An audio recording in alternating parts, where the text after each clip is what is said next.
कृष्ण कृष्ण कृष्ण हरे हरे, हरे राम राम राम हरे हरे। ओम नमो भगवते वासुदेवाय। ॐ नमो भगवते वासुदेवाय। ओम नमो भगवते वासुदेवाय। ओम ॐ नमो नमो भगवते भगवते वासुदेवाय। ओम वासुदेवाय। नमो भगवते वासुदेवाय। ओम ॐ नमो भगवते भगवते वासुदेवाय। वासुदेवाय। ओम अज्ञानतिमिरन्धस्य ज्ञानाञ्जनशलाकया चक्षुरोन्मिलितं येन तस्मै श्रीगुरुवे नमः। नमः ॐ विष्णुपादाय कृष्णपृष्ठाय भूतले श्रीमते भक्तिवेदान्त स्वामिनिति नामिने। नमस्ते सारस्वती देवे गौरवाणी प्रचारिणे निर्विशेष शून्यवादी पाश्चात्यदेशतारिणे। वाञ्छाकल्पतरुभ्यश्च कृपा सिन्धुभ्येव च पतितानां पावनेभ्यो वैष्णवेभ्यो नमो नमः। जय श्री कृष्ण चैतन्य प्रभु नित्यानंद, श्री अद्वैत गदाधर श्रीवासादि गौर भक्तवृंद। हरे कृष्णा कृष्णा कृष्णा हरे हरे, हरे राम राम राम हरे हरे। हरे कृष्णा। आज के ऑनलाइन श्रीमद् भागवतम क्लास में आप सभी भक्तों का हार्दिक स्वागत है। तो हम श्रीमद् भागवतम के प्रथम स्कंद के 7वें अध्याय की चर्चा कर रहे हैं, जिसका शीर्षक है द्रोण पुत्र को दंड। और उसमें श्लोक संख्या 17 तक हमने चर्चा की है। अभी आज से 18 नंबर श्लोक से चर्चा करेंगे। श्रीमद् भागवतम स्कंद 1 अध्याय 7 और श्लोक संख्या 18।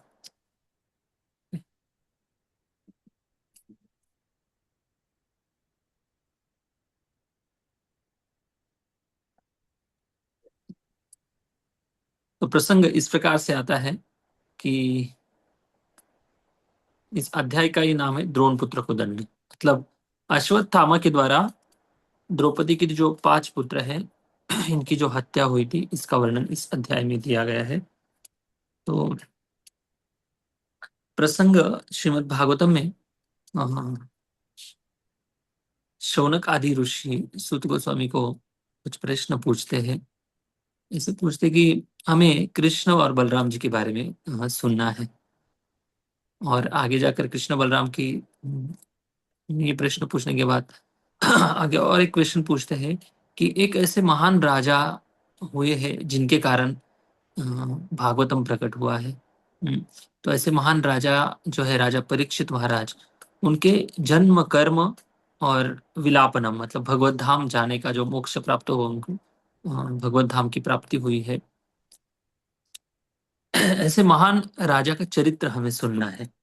तो सुत गोस्वामी बताते कि ये प्रश्न बहुत अच्छा है, क्योंकि ऐसे महान भक्तों की जीवन की जो चर्चा है, इसमें कृष्ण कथो उदयम, कृष्ण कथा का उदय होता है। ऐसे महान भक्तों की जब चर्चा शुरू होती है, तो उस समय कृष्ण कथा का उदय होता है।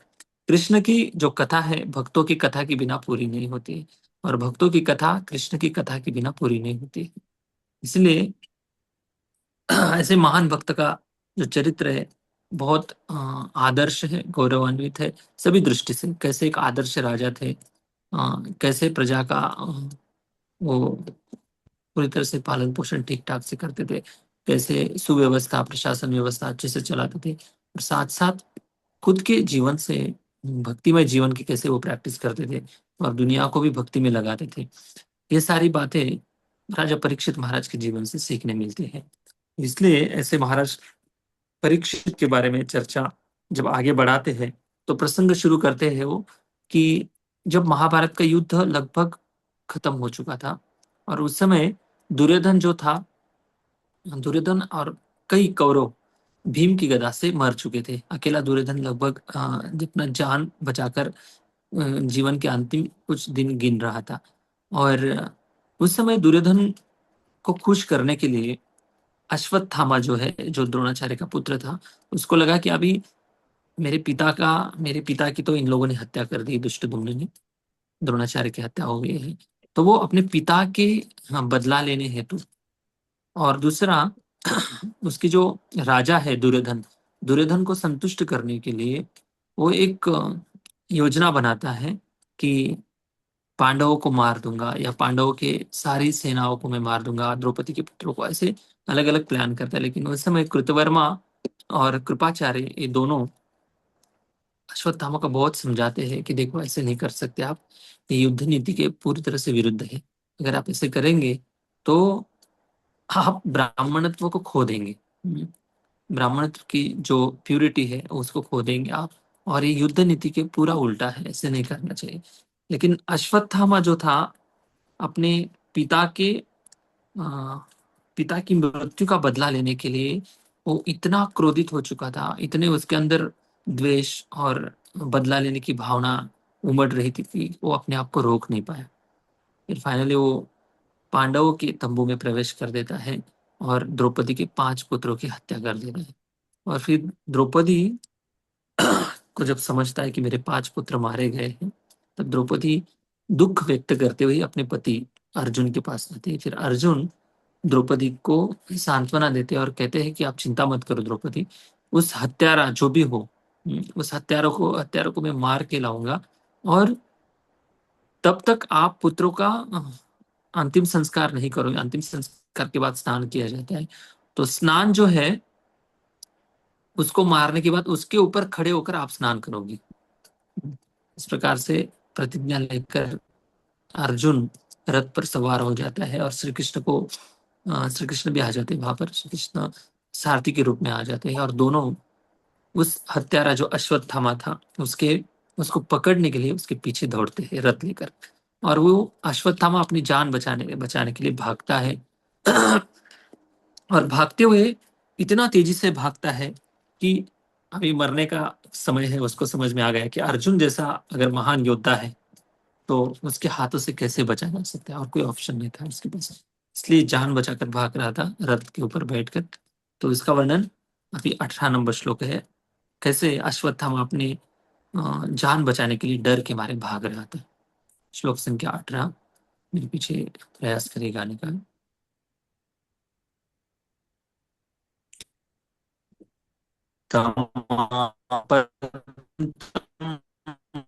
लक्ष्य दूरात् तमाः पतन्तं सविलक्ष्य दूरात् कुमारहोद्विग्नमनारथेन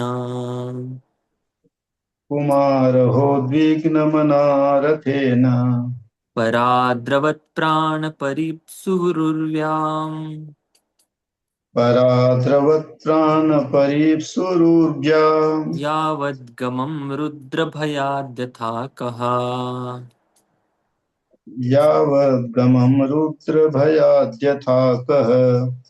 हाँ, तमा पतंतम सविलक्ष्य दूरात, उसको जब उसने देखा कि अर्जुन जो है आपतंतम, क्रोध से आते हुए देख रहा है। क्रोध से तो कोई भी आ रहा है, समझो कोई साधारण व्यक्ति क्रोध से अगर आ रहा है तो समझ में आ जाता है कि इसका क्रोध, इसकी शक्ति क्या है। लेकिन अर्जुन जब क्रोध से आते हुए देखा, देखकर दूर से देखा इस राजकुमारों का हत्यारा जो है, कुमार हो द्विग्न मना रथ है ना, रथ के ऊपर वो अ, जा रहा था आगे। और जब देखा उसका मन अंदर से उद्विग्न हो चुका था, डर डर के कारण, भय के कारण। और क्यों डरा था? क्योंकि कुमार वो उद्विग्न, जो द्रौपदी के जो 5 पुत्र थे उनकी हत्या करके अश्वत्थामा जो है बड़ा डरा हुआ था, और इस डर के कारण भाग रहा था, अर्जुन के भय से भाग रहा था। पराद्रवत प्राण परिप, हाँ, भाग चला और प्राण की अपनी रक्षा करने के लिए इतना तेज गति से भाग रहा था। और भागते हुए मन में यही डर था कि कब अर्जुन मेरे ऊपर आक्रमण कर देगा और कब मेरी हत्या कर देगा। तब यहाँ पर एक एनालॉजी दी गई है, किस प्रकार से भाग रहा था, बड़ी तेजी से भाग रहा था। यावत गमम, यावत मतलब इस प्रकार से, कैसे? जैसे रुद्र भयात, भयात्यता कहा, रुद्र मतलब शिवजी, अर्क जो है अर्क, यहाँ पर प्रभुपाद जी लिखते सूर्य। और दूसरा है यावत गमम रुद्र भयात तक का। हम्म, जैसे शिवजी के भय से ब्रह्मा जी भागे थे, उस प्रकार से यहाँ पर अश्वत्थामा अर्जुन के भय से भाग रहा है। तो देखिए ट्रांसलेशन। राजकुमारों का हत्यारा अश्वत्थामा अर्जुन को दूर से ही अपनी ओर तेजी से आते हुए देखकर अपने रथ पर सवार होकर डर के मारे अपनी जान बचाने के लिए उसी तरह भाग निकला जिस प्रकार शिवजी के भय से ब्रह्मा जी भागे थे। अब ये प्रसंग कब आता है, यहाँ पर एनालॉजी इसलिए दी जा रही है कि यहाँ पर अश्वत्थामा जो है, ये अश्वत्थामा भी ब्राह्मण है और ब्रह्मा जी भी एक ब्राह्मण की कैटेगरी में आते हैं। जिस प्रकार से शिवजी के भय से ब्रह्मा जी भागे थे, लेकिन ब्रह्मा जी को शिवजी ने मारा नहीं था, बस भागे थे, भय से भागे थे। अभी क्यों भागे थे? जब सृष्टि निर्मित चल रही थी उस समय ब्रह्मा जी अपनी वाक नाम की जो कन्या थी, उस कन्या के प्रति उनका मन आकर्षित हो जाता है और उसके कारण शिव जी थोड़े क्रोधित हो जाते हैं और कहते कि आपको ये काम शोभा नहीं देता है। इसलिए शिव जी ब्रह्मा जी के पीछे भागे थे ब्रह्मा जी को मारने के लिए, लेकिन ब्रह्मा जी को मारा नहीं था उन्होंने। क्यों मारा नहीं था? क्योंकि उनके लिए आदरणीय, पूजनीय, सब कुछ है, पिता के समान है, तो इसलिए उन्होंने नहीं मारा था। वैसे ही यहाँ पर अश्वत्थामा जो है एक ब्राह्मण की कैटेगरी में आता है, मतलब ब्राह्मण पुत्र ही है वो, भले उसके अंदर गुण का भी अभाव दिखाई दे रहा हो, लेकिन है तो ब्राह्मण पुत्र ही है और गुरु का पुत्र है विशेषता, इसलिए उसको मारा नहीं था। ये कथा एनालॉजी देखो भागवतम में ऐसी सोच समझ कर दी जाती है, ऐसा नहीं कि बस किसी का भी नाम लेकर तुलना दिखाई जाती नहीं। जैसे ब्रह्मा जी को शिवजी ने नहीं मारा था, उस प्रकार से अर्जुन भी अश्वत्थामा को नहीं मारेंगे, भले भाग रहे उसको मारने के लिए, पकड़ने के लिए, लेकिन आगे जाकर नहीं मारेंगे। तो इस प्रकार से यहाँ पर और एक रूपा जी एक तात्पर्य में एक बहुत सुंदर दृष्टांत बताते हैं। यस प्रभु जी, पढ़िए। यस प्रभु। तात्पर्य। पुराणों की पाठ्य सामग्री के अनुसार कह या अर्कह के दो संदर्भ मिलते हैं।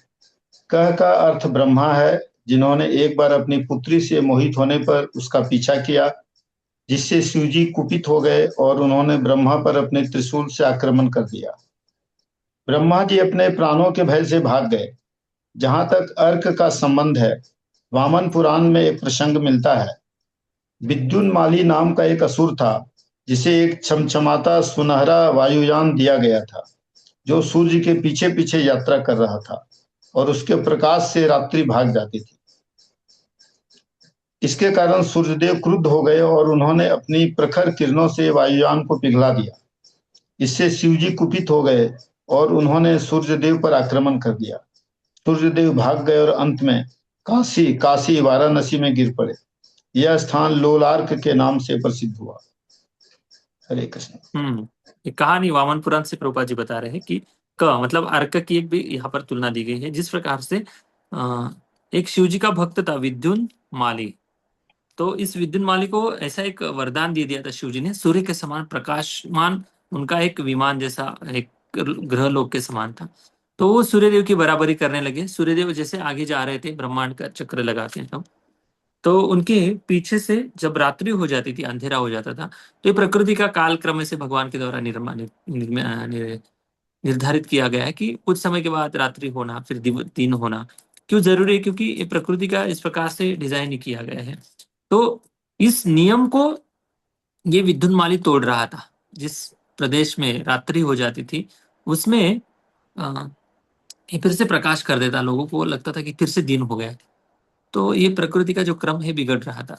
तब सूर्यदेव को थोड़ा क्रोध आ जाता है। फिर सूर्यदेव विद्युन्माली को अपना सबक सिखाते हैं, लेकिन ये सब देखकर शिवजी भी कुपित हो जाते हैं। शिवजी सूर्यदेव पर आक्रमण कर देते हैं और फिर सूर्यदेव काशी में गिरे थे, इसलिए वहां का जो स्थान है लोलार्क नाम से प्रसिद्ध हुआ है। तो ये दो एनालॉजी यहाँ पर दी गई है।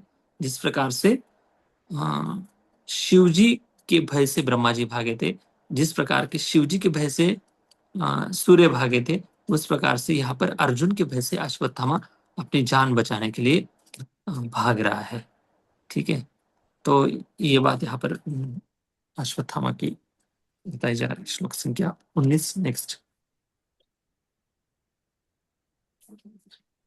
यदा शरणमात्मानम् यदा शरणमात्मानम् ऐक्षता श्रान्तवाजिनम् अक्षताश्रान्तवाजिनम् क्षसशान्तवादिनम् अस्रं ब्रह्म शिरो मेने अस्त्रं ब्रह्मशिरमेने आत्मत्राणं द्विजात्मजः।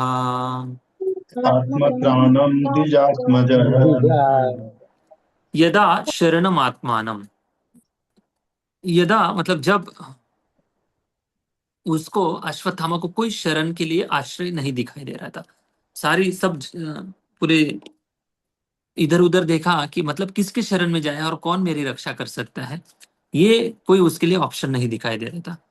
अक्षता मतलब देखा कि मेरे शरण स्वीकार करने योग्य कोई यहाँ पर दिखाई नहीं दे रहा है। तब शांतवाजिनम, शांतवाजिनम मतलब पूरी तरह से थक चुका था वो, और उसके घोड़े भी थक चुके थे। और ऐसी अवस्था में यदा शरणम आत्मानम, देखिए शरण शरणागत वत्सल तो सबसे बड़े भगवान है, सामने ही तो भगवान दिखाई दे रहे थे, सामने अर्जुन भी दिखाई दे रहा था। लेकिन अगर चाहे तो अश्वत्थामा सॉरी बोल सकता था, है ना, जाने दो, मुझे क्षमा कर दो, मुझसे गलती हो गई। लेकिन नहीं क्षमा मांग पाए। स्वयं भगवान सामने होते हुए भी अश्वत्थामा क्षमा नहीं मांग पाया। क्योंकि क्यों नहीं क्षमा मांग पाया? क्योंकि जब वैष्णव के प्रति अपराध कर देता है कोई व्यक्ति, या भगवान के शुद्ध भक्तों का इस प्रकार से हत्या कर देता है, हंति निंदंती, ये जो अपराध में जो आ जाते हैं, जब अपराध कर देता है ना, स्वयं भगवान सामने होते हुए भी वो व्यक्ति भगवान की शरण नहीं ले पाता है। क्योंकि भगवान का जो क्रोध नाम का जो स्वभाव है, उसके हृदय में उसको और ज्यादा डर पैदा कर देता है। तो भगवान के अलावा और कौन शरणागत वत्सल है? चाहे तो भगवान सामने होते हुए भी वो शरणागति नहीं ले पाया। इसका मतलब यह है कि अंदर डर है, अंदर द्वेष है, ईर्ष्या है, क्रोध है, बदला लेने की भावना है। इन सारी बातों ने उसके हृदय में घर करके रखा था, इसलिए वो भगवान सामने होते हुए भी भगवान की शरणागति नहीं ले पाया श्रोता, और पूरी तरह से थक चुका था। और उसी समय उसने देखा कि अभी कोई ऑप्शन नहीं है उसके पास। हमेशा जो लोग भगवत शरणागत नहीं होते, वो हमेशा किसी ना किसी भौतिकवादी व्यक्ति का आश्रय लेकर प्रॉब्लम सॉल्व करना चाहेंगे, या अपनी शक्ति से, अपनी बुद्धि से, अपने अनुभव से प्रॉब्लम्स को सॉल्व करने के लिए पूरा प्रयास करते हैं लोग। इनको कभी भगवान की याद नहीं आती है। अश्वत्थामा के सामने स्वयं भगवान उपस्थित होते हुए भी, और भगवान की शरणागति अगर ले भी लेते तो फिर भी भगवान उसको क्षमा कर देते। लेकिन नहीं, वैसे नहीं किया इसने। तो क्या किया? अस्त्रम ब्रह्म शिरोमेनि, ब्रह्म ब्रह्मास्त्र नाम का एक अस्त्र है जो सारे अस्त्रों में सबसे ऊंचा अस्त्र है, और वो कभी कभी बहुत ज्यादा इमरजेंसी में छोड़ा जाता है। अस्त्रम ब्रह्म शिरोमेनि, सारे अस्त्रों में सबसे श्रेष्ठ जो ऊंचा अस्त्र है, उस अस्त्र को उसने छोड़ने का आत्मत्राणम द्विजात्मजः प्रयुक्त किया। और अपनी रक्षा के लिए, आत्मत्राण मतलब अपनी रक्षा, खुद की रक्षा के लिए उसने इस अस्त्र का प्रयोग करना चाहा। अभी कैसे, अगले श्लोक में वो कैसे प्रयोग करते हैं इसका वर्णन आएगा। यहाँ पर द्विजात्मजः शब्द बहुत महत्वपूर्ण है। द्विजात्म का अर्थ ये है कि द्विज आत्मजः, द्विज मतलब ब्राह्मण और आत्मज मतलब पुत्र। एक ब्राह्मण के पुत्र के रूप में अश्वत्थामा का नाम यहाँ पर लिया जा रहा है। और द्विज मतलब जिस व्यक्ति को दूरदृष्टि होती है। दूरदृष्टि मतलब उसका मन शांत होता है, उसकी भावना है भगवान से जुड़ी होती है, उसके मन में सात्विकता होती है। इसलिए वो व्यक्ति शांत मन होने के कारण, सत्व गुण होने के कारण भविष्य का देख पाता है, भविष्य में आने वाले जो दिन होते हैं उसका दर्शन कर पाता है, या इसका जो परिणाम है, जो जो अभी घटित हो रहा है, इसका जो दुष्परिणाम या अच्छे परिणाम जो भी हो रहा है, इस परिणाम को भी वो व्यक्ति देख पाता है। तो इसलिए द्विजात्मजा वो एक तो शास्त्र के संपर्क में रहता है, नियमित रूप से साधना के संपर्क में रहता है, इसलिए उसकी बुद्धि स्थिर होती है। रजोगुण में धुंधलापन होता है, स्पष्टता नहीं होती, लेकिन ब्राह्मण में ज्ञान और सात्विकता होने के कारण वो दूर का देख पाता है। लेकिन यहाँ पर द्विजात्मज इसलिए बोला जा रहा है, देखिए अभी ब्रह्मशिरो ब्रह्मास्त्र छोड़ने के लिए अश्वत्थामा पूरा अभी रेडी हो चुका है, और दूसरी तरफ द्विजात्मज है। मतलब द्विजात्मज को पता होना चाहिए कि इस ब्रह्मास्त्र छोड़ने की अभी आवश्यकता है या नहीं है, एक पहली बात। दूसरी बात, अगर मैं ब्रह्मास्त्र छोड़ रहा हूं तो इसका परिणाम क्या क्या होने वाला है, ये द्विजात्मज को पता होना चाहिए। लेकिन यहाँ पर जानबूझकर भागवतम बहुत सुंदर वर्णन करता है। द्विजात्मज शब्द इसलिए बोला जा रहा है कि द्विज आत्मज होते हुए भी इसको दूरदृष्टि नहीं है। दूरदृष्टि का अर्थ ये कि इस ब्रह्मास्त्र छोड़ने के बाद क्या परिणाम होने वाला है ये पता नहीं अश्वत्थामा को। अभी दूसरी बात तो यह है कि छोड़ भी देगा, लेकिन अश्वत्थामा के पास उस अस्त्र को नियंत्रण करने की सामर्थ्य नहीं है। उसके अंदर वो अभी तक उसने गुण सीखे ही नहीं है उस ब्रह्मास्त्र को नियंत्रण करना। तो ये सारा परिणाम का विचार न करते हुए जो अश्वत्थामा है इस ब्रह्मास्त्र को छोड़ने के लिए पूरी तरह से रेडी हो जाता है। तो कभी कभी ऐसे होता है ना, बहुत ज्यादा भय होता है, बहुत ज्यादा क्रोध होता है, तो विवेक जो होती है ना ये शून्य हो जाती है। तो विवेक शून्यता जो है, ये विवेक शून्यता माया के कारण होती है, विवेक शून्यता भ्रम के कारण होती है, विवेक शून्यता जो है संपर्क टूटने से होती है। तो इसलिए ये माया के जगत में भक्ति करना मतलब बहुत बहुत कठिन बात है। यहाँ पर देखिए द्विज आत्मज होते हुए भी उसके साथ इतने अनुभवी लोग हैं, कृपाचार्य है। इसके पहले अगर आप इसका प्रसंग महाभारत में पढ़ेंगे तो बहुत सुंदर इतना समझाते हैं उनको, अश्वत्थामा को, कि देखिए आप ऐसे नहीं मत करो, ऐसे मत करो। आपका पिता पिता का जो हत्यारा है दुष्टदुम्न, उसकी वो दैव योजना से ही प्रकट हुआ था। आप इसको क्यों नहीं समझ रहे हो? हर बात अपने इच्छा से नहीं होती इस संसार में। वो बताते कि आप ब्राह्मण के पुत्र हो, लेकिन आपकी बुद्धि स्थिर क्यों नहीं हो पा रही है। बहुत अच्छे तरीके से बताते, कि उदाहरण से समझाते हो। जैसे कोई अच्छा पदार्थ बन रहा है, भोजन पक रहा है किसी बर्तन में, और उस बर्तन में चम्मच होता है, या उसको कलछी जो भी बोलते, सब्जी हो, दाल हो पकाने के लिए, उसको वो चम्मच जो होता है, चम्मच उस दाल में रहते हुए दाल की टेस्ट का अनुभव नहीं करता है ना।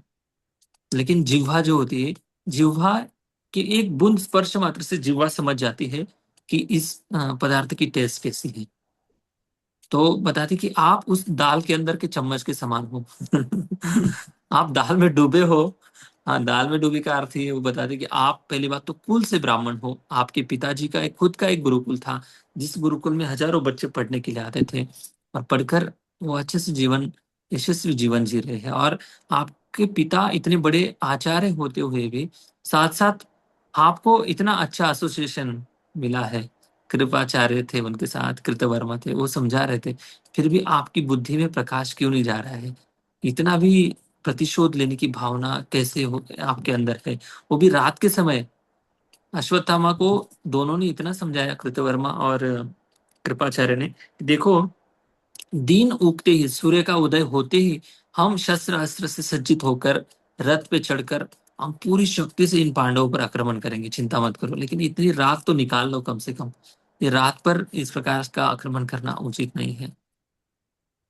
तो अश्वत्थामा मानता नहीं है। तो अश्वत्थामा फिर उसके द्वारा द्रौपदी के 5 पुत्रों की हत्या हो ही जाती है। तो अभी ब्रह्मास्त्र छोड़ने के लिए द्विजात्मज तैयार हुआ है। ब्रह्मास्त्र किस प्रकार से छोड़ते हैं आगे वर्णन होगा। अभी प्रभुपाद जी इस तात्पर्य में एक ब्राह्मण की क्वालिटी बताते हैं।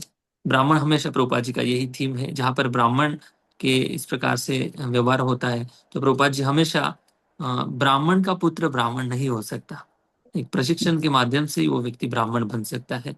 तो ये विषय प्रभुपाद जी यहाँ पे भी बता रहे हैं। यश जी पढ़िए। अंततः जब कोई विकल्प नहीं रह जाता तभी ब्रह्मास्त्र नामक परमाणु हथियार का प्रयोग किया जाता है। यहाँ पर द्विजात्मज शब्द महत्वपूर्ण है, क्योंकि अश्वत्थामा द्रोणाचार्य का पुत्र होते हुए भी सुयोग्य ब्राह्मण न था। सर्वाधिक बुद्धिमान व्यक्ति ब्राह्मण कहलाता है और यह कोई वंशानुगत उपाधि नहीं है। अश्वत्थामा पहले भी ब्रह्मबंधु कहलाता था। ब्राह्मण का मित्र होने का यह अर्थ नहीं है कि वह योग्यता में भी ब्राह्मण हो। ब्राह्मण का मित्र या पुत्र पूर्ण रूपेण से योग्य होने पर ही ब्राह्मण कहला सकता है, अन्यथा नहीं। चूंकि अश्वत्थामा का निर्णय अप्रौढ़ता भरा था, अतः उसे यहाँ जानबूझकर ब्राह्मण का पुत्र कहा गया है। यहाँ पर जानबूझकर ब्राह्मण पुत्र कहा गया है। एक तो ये बात है कि देखिए, अश्वत्थामा के पास ये जो ब्रह्मास्त्र है अपने पिताजी से उन्होंने सीखा था, लेकिन उनको उस ब्रह्मास्त्र को कंट्रोल करने की विद्या नहीं सीखी थी, क्योंकि वो थोड़ा सा आलसी स्वभाव का भी था सीखने के लिए। क्योंकि घर की मुर्गी दाल के बराबर ऐसे होता है ना, वैसे अपने पिताजी से सीख तो लिया उन्होंने लेकिन अभी देखिए, डिफेंस में भी देखना, आप थोड़ा सा ट्राई करिए। जो कौन कौन सी फैक्ट्री होती है जहां पर हथियार बनते हैं, हाँ, तो उस फैक्ट्री में जब अस्त्र शस्त्र बनते हैं, बंदूक, बॉम्ब जो भी बनते हैं, जो बनाने वाले, जो इंजीनियर्स है, वर्कर है, वहां पे काम करने वाले, वो युद्ध भूमि में जाकर उस अस्त्र को चलाते नहीं, चलाने वाले कुछ अलग लोग होते हैं, है ना। वैसे ही ब्राह्मण के गुरुकुल में प्रशिक्षण देने के लिए अश्वत्थामा को सिखाया गया था कि आगे जाकर आप गुरुकुल चलाएंगे, फिर और विद्यार्थी आएंगे, फिर उनको आप सिखा सकते हैं, इस भाव से उन्होंने सिखाया था। लेकिन चलाने वाले कौन रहते हैं? क्षत्रिय लोग रहते हैं, अर्जुन जैसे लोग रहते हैं चलाने वाले। ब्राह्मण दूसरों को प्रशिक्षण देने के लिए होते हैं। और क्षत्रिय भी ब्रह्मास्त्र का प्रयोग तब करते हैं जब बहुत ज्यादा नुकसान होने वाला है, प्रजा का नुकसान होने वाला है, पूरी राज व्यवस्था को बचाना है, राज्य की प्रजा को बचाना है, इसलिए कभी कभी ब्रह्मास्त्र का प्रयोग किया जाता है। लेकिन यहाँ पर केवल एकमात्र एक व्यक्ति की रक्षा के लिए, खुद आप आत्मरक्षा के लिए, यहाँ पर ये जो द्विजात्मजा है, अश्वत्थामा, इस इतने बड़े अस्त्र को चला रहा है। इसलिए यहाँ पर द्विजात्मज शब्द जानबूझकर प्रयोग किया गया है कि द्विजात्मज मतलब उसकी बुद्धि शुद्ध होनी चाहिए, लेकिन यहाँ पर अश्वत्थामा ये सब खो बैठा है। इसलिए यहाँ पर प्रभुपाद जी तात्पर्य में ब्रह्म बंधु नाम से उसको बता रहे हैं कि ब्रह्म बंधु का अर्थ है कि ब्रह्म ब्राह्मण के पुत्र के रूप में तो है, लेकिन ब्राह्मण के गुण उसके अंदर नहीं दिखाई दे रहे हैं, इसलिए उसको ब्रह्म बंधु कहा गया है। ओके, यस, 20 नंबर श्लोक।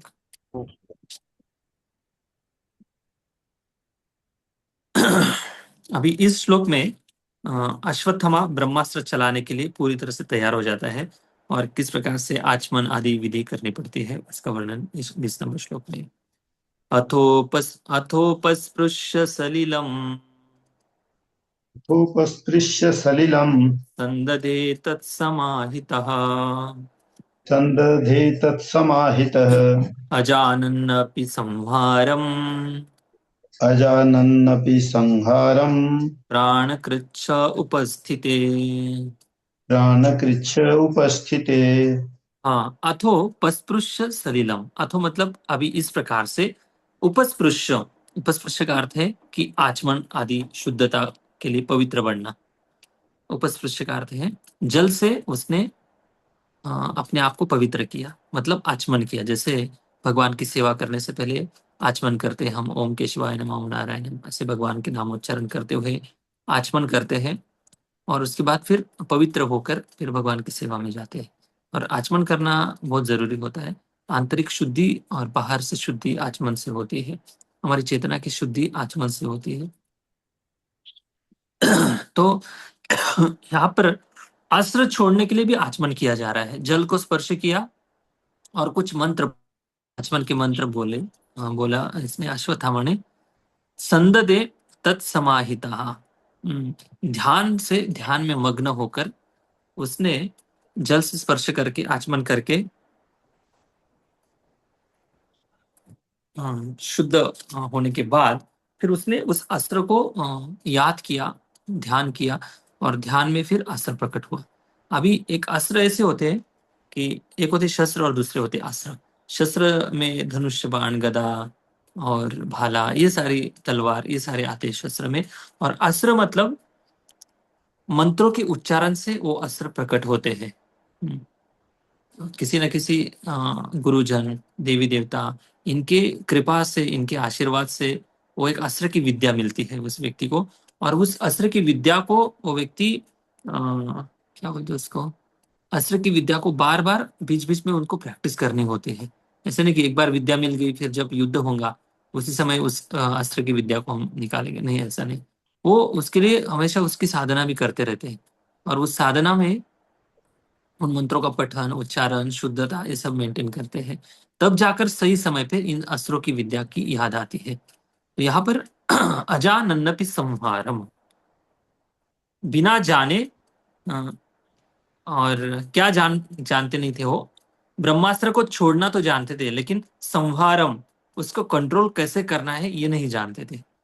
और इस परिणाम का वो विचार न करते हुए प्राण कृच्छम उपस्थिति, अपने आप को संकट में पाया उन्होंने, और इसलिए उन्होंने निर्णय ले लिया कि ब्रह्मास्त्र छोड़ना है। तो देखिए, ब्रह्मास्त्र जो होता है ये दिव्य अस्त्र है, ये कोई साधारण अस्त्र नहीं होता है। और इस दिव्य अस्त्र जो है इसके लिए भी पवित्रता होना बहुत जरूरी है।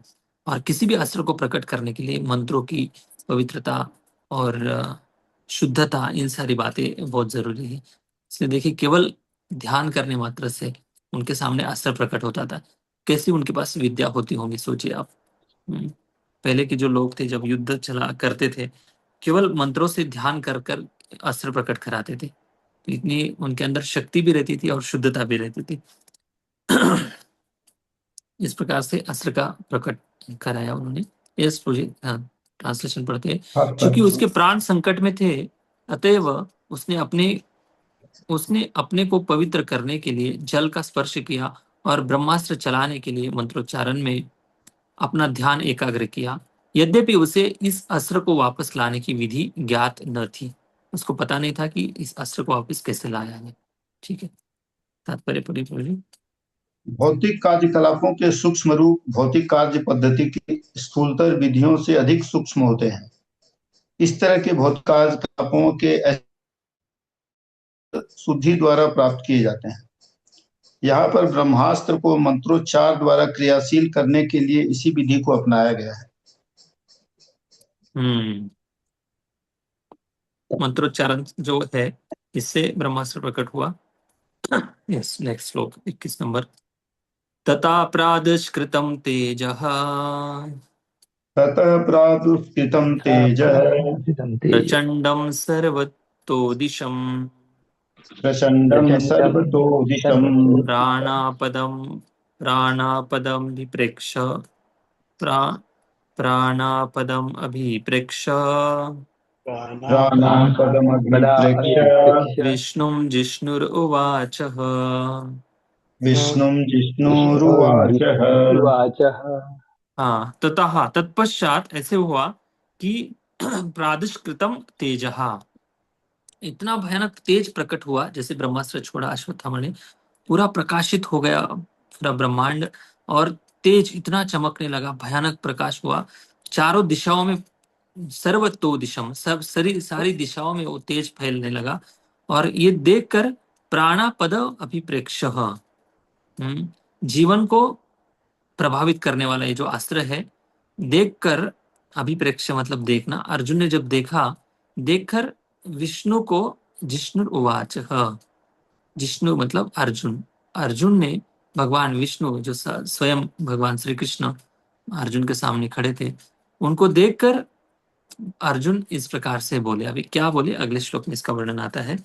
तत्पश्चात समस्त दिशाओं में प्रचंड प्रकाश फैल गया, यह इतना उग्र था कि अर्जुन को अपने प्राण संकट में जान पड़े।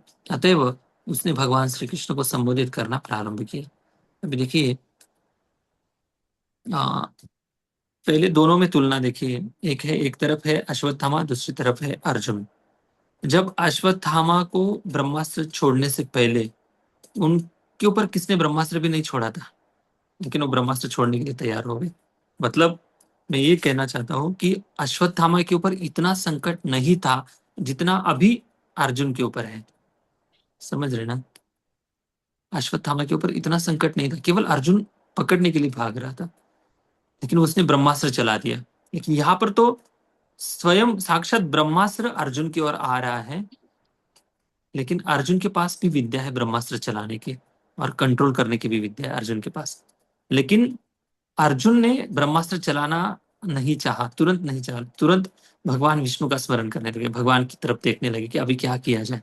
अभी बोलेंगे आगे जाकर, अर्जुन सीधा सीधा भगवान को शरणागत होकर प्रार्थना कर रहा है कि प्रभु मेरी रक्षा करो, हे महाबाहो, हे भक्त नाम भयंकर, आप भक्तों के संकटों को नष्ट करते हैं। इस प्रकार से प्रार्थना करते हैं। फिर उसके बाद फिर भगवान की आज्ञा से, भगवान की प्रेरणा से अर्जुन उस ब्रह्मास्त्र को कंट्रोल करते हैं। तो ये है भक्त, और दूसरा है अभक्त। शरणागति जो है, शरणागति कोई एक दिन की बात नहीं होती है। शरणागति जीवन भर उसकी प्रैक्टिस करनी पड़ती है। और जब कठिन समय आता है, और तब कठिन समय में वो व्यक्ति ठीक से शरणागति ले पाता है। और भौतिकवादी व्यक्ति कोई शरणागति भगवान की ले भी लेते हैं, लेकिन वो कुछ काल तक उनकी शरणागति होती है। जैसे उनके जीवन में सब ठीक ठाक चलने लगता है, तब भगवान को भूल जाते हैं। लेकिन अर्जुन के जीवन में अर्जुन हर रोज भगवान का स्मरण कर रहे थे। ब्रह्मास्त्र से भी ज्यादा उन्होंने, ब्रह्मास्त्र की विद्या से भी ज्यादा उन्होंने हरि नाम की विद्या का आश्रय लिया था। हमेशा भगवान के नाम का चांटिंग करता था अर्जुन। और इसलिए उसके पास ब्रह्मास्त्र की विद्या होते हुए भी ब्रह्मास्त्र के मंत्रों की याद नहीं आई। हम्म, बल्कि उनको हरि नाम की याद आई, साक्षात भगवान की याद आई।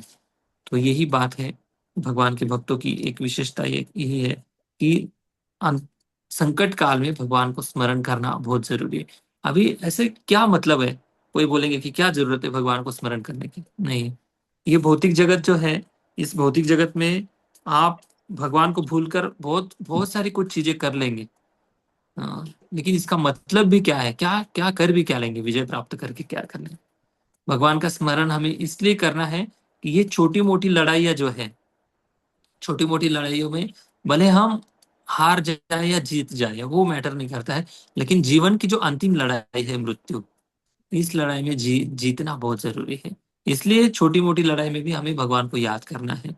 तब जाकर हम मृत्यु की जो अंतिम लड़ाई है हमारी, जन्म मृत्यु के चक्र से निकलना, तब उस लड़ाई में हम भगवान को अच्छे से याद कर पाएंगे। इसलिए छोटे हो या बड़े हो, देवा सांगो सुख दुख, देव भगवान के पास सुख भी शेयर करना है, और देव भगवान के पास दुख भी शेयर करना है। इसलिए भगवान के संपर्क में अगर रहेंगे तो हम निश्चित रूप से हमारा जीवन यशस्वी कर पाएंगे। हरे कृष्णा। जय श्रील प्रभुपाद की जय। ग्रंथराज श्रीमद् भागवतम जय की जय। अगले जय कल से हम 22 नंबर श्लोक से अर्जुन की प्रार्थना लेंगे।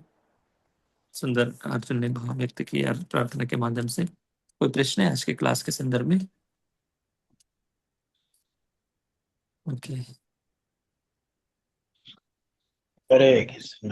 हरे कृष्ण। एक मिनट में रिकॉर्डिंग स्टॉप करती हूँ।